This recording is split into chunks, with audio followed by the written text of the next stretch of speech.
Story begins with a monologue explaining how monsters known as players came into existence and managed to merge with society. Kanzaki, a man who works in an underground laboratory, absconds with a baby sleeping in a capsule while an old man named Mitsugai tries to stop him. However, Kanzaki successfully escapes into the shadows. 10 years later, a couple is seen walking down the street. The woman expresses her fear of a serial killer and suggests going home. Despite her concerns, the man downplays the severity of the situation and even mentions that witnessing a serial killing would be thrilling. Unbeknownst to them, the aforementioned serial killer passes by taking the life of the man unnoticed and leaving the woman screaming in terror. Investigators arrive at the scene, and one of them wonders how such an event could occur in broad daylight. Mysterious men pass by in a black car. An elderly man sitting in the black car mentions his need to find a child, prompting one of the investigators to question whether the child is still alive. The man grins and claims to be an immortal devil. The scene shifts to the grown-up baby named Jin, who is preparing to leave. His grandfather Kanzaki stops him, insisting that he forgot something and hands him his cell phone. Encountering a woman named Akemi in distress, Jin comes to her aid, defeating a group of attackers for 10,000 yen. His friends, Kuga and Kenoa, arrive, with Kuga pulling Jin away, asserting that justice doesn't require rewards. Jin reveals a mark on his hand called the Angel's Ring but instructs his friends to keep it a secret. Meanwhile, a mysterious man named Seiji strikes a deal with the same player who had previously killed a man. Jin encounters Akemi again, receives his payment of 10,000 yen and returns home to discover everyone dead.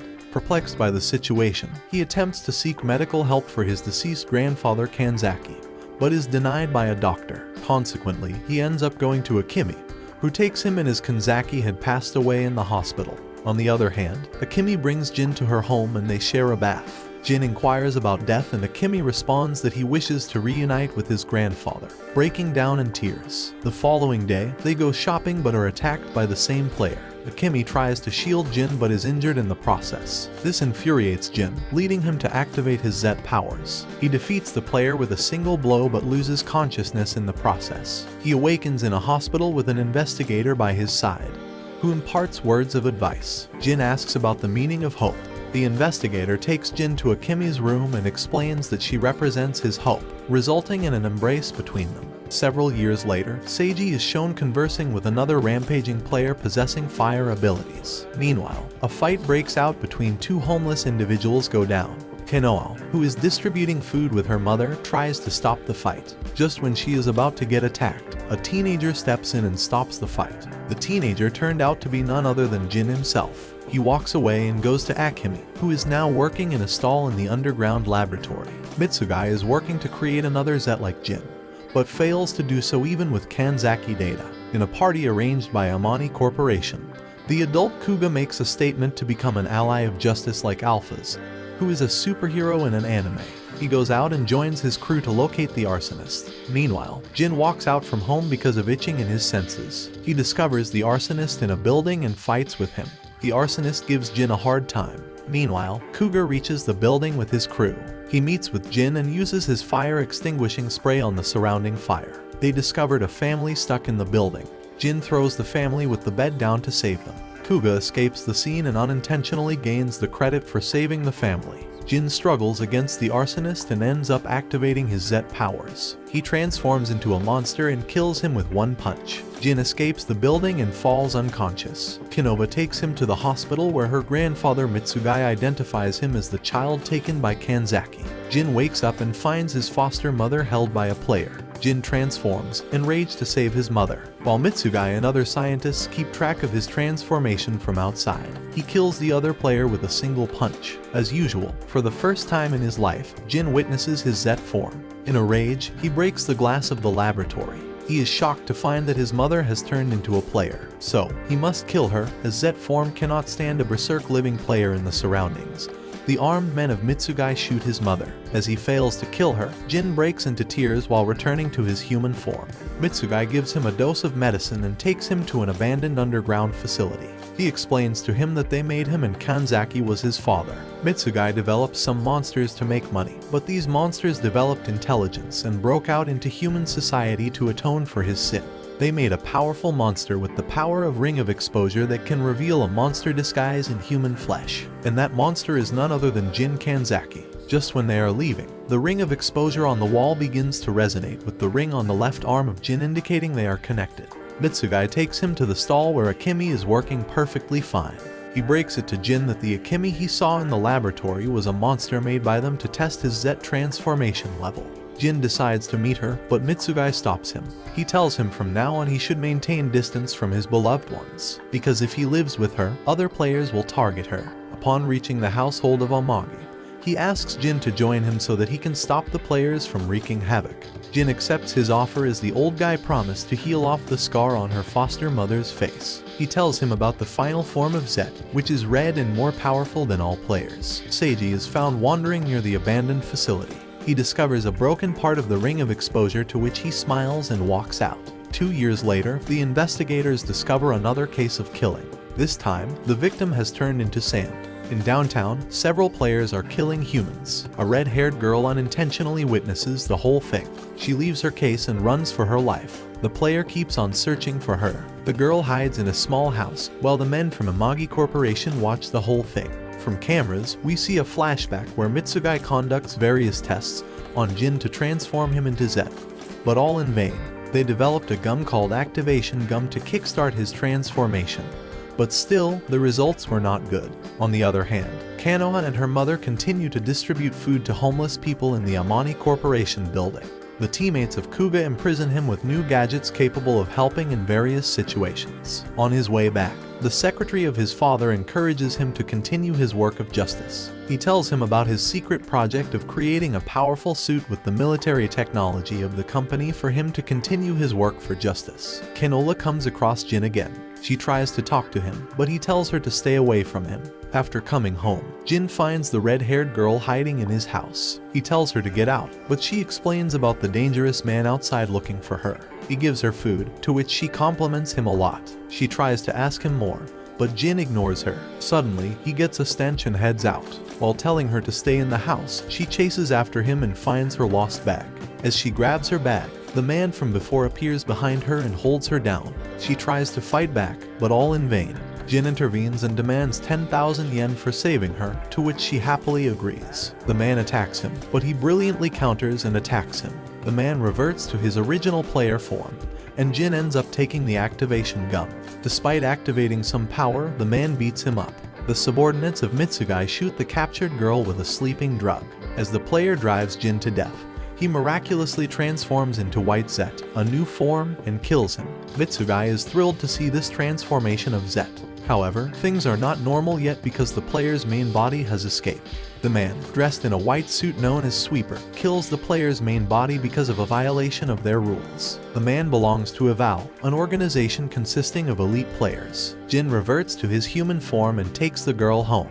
Upon reaching home, Jin is backstabbed by the Sweeper, and Mitsugai is shocked to find the existence of Sweeper. Seiji intervenes and tells the Sweeper to stop because their boss will be angry over his death. Jin asks questions, but he tells him they are secret. Seiji tells him he is waiting for his final transformation and leaves. Mitsugai and his men reach the destination and are relieved to find Jin alive even after encountering the Sweeper. On the other hand, Kuga visits the secret lab with his father's secretary. His team presents him with a strength suit developed following the superhero Alpha's suit. Kuga points out the mistakes in the design and asks them to modify it. Kuga thanks the secretary for his continuous support. On his way back home, he encounters a man who claims to be his fan. He tells him that he will support Kuga if he manages to clear some tests for a hero. He shows him a video of Kenova drowning in the school's swim pool while her teacher stands still in the corner. He also shows him 3 girls in danger who also happen to be his fans. He asks him who he will protect as a test. Kuga rushes to the school of Kanoha only to find her safely taking swimming classes with her teacher. The scene shifts to a bar where the man is giving money to Kanoha's teacher for her fake actions. The bar turns out to be the base of Eval, and all people in the bar are elite players. The next morning, Kuga sees the news about the murder of 3 high school girls. Just like the man told, he receives a call from that man who tells him that he failed the test. Kuga asks his secretary to locate this man to stop him from future murders. He receives a call from Kanoha. She invites him in her plan of meeting Jin, but Kuga harshly refuses. Next, we see the same 2 players from earlier who escape from the battle with Jin. Soon they are interrupted by Seiji, who compels them to kill Jin as they despise him. He also assures them that he will stop the Sweeper from interfering, to which they happily agree. The scene shifts to Jin, who walks out with a red-haired girl to buy food. He comes across Kenova, who is surprised to see Jin with a girl. Jin leaves after having a short conversation with Kenova. Suddenly, Jin comes back due to his sixth sense, only to find the players who kidnapped Kenova and her friend. The man reverts to his player form and attacks him. Jin suddenly realizes that he has left the activation gum at home, much to his dismay. On the other hand, Kuga receives a call from Konoha asking for help. Kuga equips the modified suit and leaves to save her. Jin sustained heavy damage during his fight with the player as he couldn't transform. Mitsugai and his team continue to track his stats for Z transformation. Jin gathers his strength and lands a solid punch on the player, but he turns out unharmed from the smoke. The other player tortures Konoha to the point she ends up wetting herself. Jin leaves to save Konoha. After dealing some damage to the player, Jin enters an abandoned building and saves Konoha. But the hiding player attacks him and pierces his weapon like sharp limb through him. Just when things are looking very grim, Kuga makes an appearance in Alpha's suit and kills the player with his beam gun. He experiences another challenging choice, as his helicarrier can lift up only 2 people while there are 3 injured people, including Jin. He carries Kenova and her friend to the helicarrier and sends them off. Upon constant pressure from Jin, Kuga explains to him that he has become Alphas to serve justice. Jin leaves to kill the remaining player. However, he struggles to stand because of severe injuries. The homeless guys gather to fight the player. Kuga steps in to save them. On the other hand, Seiji makes an appearance and throws Jin into a room. He breaks it to him that he knows all about him and how he's trying to transform into Zet by damaging. Seiji takes out a stake made from the fragments of the ring of exposure taken from the abandoned facility. He engraves the stake in the chest of Jin, making him scream in endless pain. Soon after, a spark of energy emerges and Jin's ring on his left hand begins to glow, transforming him into Zet first. His body turns black and white, which is an indication of the third form. But the transformation doesn't stop there. After a massive explosion, Zet achieves his final form, which is red and black in color. The impact of transformation destroys the whole building, and after the smoke clears, Zet's marvelous final form surfaces. Seiji is delighted to see him in his final stage. In his red form, Zet has a showdown with the player who boasts about raping and eating. Red-haired girl Tanaka. Zet flashes his ring of exposure, making the player regress involuntarily. He's about to finish off the player, but gets interrupted by Seiji. Seiji urges Zet to kill the player. Seiji addresses the player and says that he only used him to trigger Zet's transformation. Maddened by the deceit, the player attacks, but Zet uses his razor-sharp limb to kill the player and his bud-like clones. As the workers of Amagni Corporation monitor Zet's transformation level, they are alarmed to see a continuous rise in the transformation process. Meanwhile, in the hospital, Kenoba's condition appears to be grim. Back at the battle scene, Zet is infuriated by Seiji's treachery to his own kind. He points the ring of exposure at him. Seiji confesses that the ring will not do him harm as he's different from other players. With that, he bids Jin farewell. In a bar, a bartender is informed about Zet's red form. He says to the informer that humans might discover their identity. The scientists monitor the drop in Alpha's ability levels as Alpha's is linked with Kuga's consciousness. The scientists praise Kuga for the bravado he showed while saving Kenova. The affirmations seem to work as Kuga channels Alphas with confidence. As the player and Kuga are fighting, Zet makes an entry. Kuga is confused to see Zet there, since he's unaware that Zet is Jin. The player faces Zet and shames him for following human orders. Back at the hospital, Kano's friend gives a pendant adorned with a red stone to Yuko, Kano's mother, saying that they were making their way to return it back to Jin. Together, Zet and Kuga finish off the player. As Zet reverts back to his human form, Kuga cries at the sight of his childhood friend and praises Jin for fending off the monsters all alone. Jin rushes home to see Tanaka, naked but safe and sound. He hugs her and asks about her well-being. After securing Tanaka and finishing off the players, Jin and Kuga are praised by the locals for their bravery. Then 2 men in suits appear, informing the boys that Chairman Amagi awaits them. Mitsugai apologizes to his grandson for finding out the truth in such awful conditions. Kuga pleads with his grandfather to disclose the secrets regarding Jin and the players, while the men in suits take a brief account of Tanaka's experience in a hospital room, telling her she's good to go. The same man in the bar is conversing with Seiji, who asks him for permission to handle Jin. Outside Tanaka's hospital room, Kuga sees Jin and says he knows everything.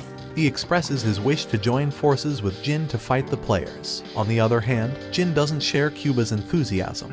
Taking out a drawing of Jin's red form, Kuga tells Jin that his final Zep form was inspired by an animation he calls Jin the Zetman. The two enter Tanaka's room, where they're bombarded by questions for the greater good. The boys deny knowing anything. As Jin's on his way to meet Tanaka, he's stopped by Mitsugai, who not only tells Jin to break up with Tanaka, but also to accompany him to the lab for some tests. Tanaka insists on coming with Jin, but is met with refusal that Jin tells her to return to her home. Tanaka says that she will wait for Jin, and the possibility of love brews between the two, which makes Tanaka disclose her first name as Hanako. From afar, Kanoha watches the couple with a broken heart. Jin is plugged with monitoring machines. Mitsugai tells Kuga that Zet was the byproduct of NET, an experiment on making non-human species. After the tests are concluded, Kuga asks Jin about his opinion on Zet, as he believes that people around him are using him. Jin says he embraced this path to serve humanity, so he doesn't care. Through the computer, Jin suddenly hears Kanzaki's voice and demands to know the whereabouts of his gramps. Mitsugai takes Jin to a hidden vault where he is appalled to see Kanzaki's severed head attached to machines. Mitsugai says in order to preserve Kanzaki's knowledge, he took serious measures, but in the process, Kanzaki somehow developed consciousness. So he tells Jin to ask his grandfather how to achieve full Zet transformation. Jin's own consciousness doesn't allow him to ask Kanzaki, so he decides to pull the plugs on his grandfather. Yuko gets a call from Kuga inquiring about the red stone. She tells Kuga that Tanaka has it unbeknownst to her. Seiji is listening in on the conversation through a hole in the ceiling, plotting his attack breaching the safety of the Amagi household. The translucent player transforms into Jin and aggressively demands Tanaka to return his pendant. Hesitantly, Tanaka reaches toward the pendant along with Jin. The members of Amagi Corporation make an urgent entrance at the Amagi house. They are greeted with two lookalikes of Jin with swords in their hands. One of the lookalikes addresses Jin as a brother, telling him that they were created from his blood. Mitsugai exclaims that it's impossible, but is cut by Dr. Sajida, who tells him that since Jin is still incomplete, clones can be created. One of the clones attacks Mitsugai, but Sajida jumps to protect him, making the sword pierce through his body. The clone makes a second attempt at Mitsugai, but Sajida jumps in again, this time taking the sword in his shoulder. The fight ends when Jin activates his transformation. He brings the Ring of Exposure to play, making the clones disintegrate. Kuga rushes to ask Tanaka about the pendant. Meanwhile, Sajida mutters his last words, expressing his wish to see Zet's complete form. Gyro holds the pendant in his hand while talking to Seiji on call, grinning as the Amagi house goes up in flames. Meanwhile, Hanako is leaving her parents' house despite her mother's pleas. As she's on the road, she falls due to agonizing pain in her head. On a safe base, Kanoha is terrified and demands answers from the scientists and her mother, who try to console her by giving her the same excuse of not knowing. Jin is making his way home when he is greeted by the bartender who seems to know about Zet. Angrily, he questions the man if he works for Seiji. Making the man chuckle, he discloses his identity as the Master of Eval. Jin takes on a fighting stance but notices the sweeper's presence behind him. The Master of Eval assures Jin that he wishes to join hands with him to take down Seiji, as he broke the law off leading a quiet life and coexisting peacefully with humans. Jin agrees with his proposal by saying the enemy of my enemy is my friend. In the office, Yuko meets up with Saizu, who shames her for her attire. Paying no heed to his words, Yuko compels her husband to prioritize the safety of his children. Saizu brushes off her concerns by saying that he is the president of Amagi Corporation first, and then a father to Kanoha and Kuga. Hayami informs Kuga that Alphas is to be sent to the headquarters upon Seiji's orders. Kuga angrily says that nothing less can be expected from his father. He begrudgingly gives in when suddenly a man informs Kuga that Kanoha is missing. Jin meets up with Hanako at his house. The two share an intimate kiss together, revealing their feelings for one another. Kuga gets a call from Gyro, who cryptically tells Kuga that he knows where Kanoha is. Kuga arms himself and chips in a tracking device for the group of scientists to keep track of him. Ayami warns Kuga that it could all be a trap. Kuga says that as long as there's a possibility of saving Kanoha, he must go. Meanwhile, Jin and Hanako have some fun. Jin tells her about how he made money by saving people to buy a house. Hanako says that she hasn't paid Jin for the time he saved her. Jin affectionately says that she doesn't need to as she's family. The blissful moment is cut short by Kuga's call informing Jin about Kanoha's disappearance. Meanwhile, Kuga meets up with Gyro. Together, the two drive off in a car when suddenly Gyro drugs him, making the tracking device go off the radar. Jin promises Hanako that when he returns, he'll disclose all his secrets to her. Kuga wakes up in a room with an earpiece attached to him. Gyro toys with him, saying that if he wishes to find Konoha, he must first find Gyro. He enters a room filled with girls that are delighted to see him. Gyro questions Kuga about who he will save, Konoha or the girls outside.